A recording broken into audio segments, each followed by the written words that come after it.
ఈసారి రామతీర్థం తిరునాళ్ళలో ఇది కొంచెం కొత్తగా అనిపించింది భయ్య. చూడగానే కొంచెం వెరైటీగా అనిపించింది. అందుకని మేమంతా దీన్ని ఎక్కాలని ఫిక్స్ అయిపోయాం. ఇష్టమేనమాట. వాడిష్టంతో మనకు పని ఏంటంటే మనం ప్రొసీడ్ అయిపోదాం. అందుకే టికెట్లు తీసుకున్నాము.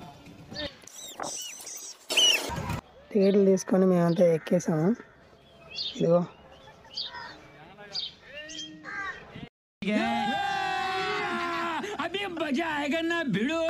అంతా ఎక్కిన తర్వాత మా ఎదురుగా ఒక ఆమె కూర్చొని వామిటింగ్ చేసుకుంటా ఉంది. దీన్నే ఎక్కి కళ్ళు బాగా తిప్పేస్తాయంట.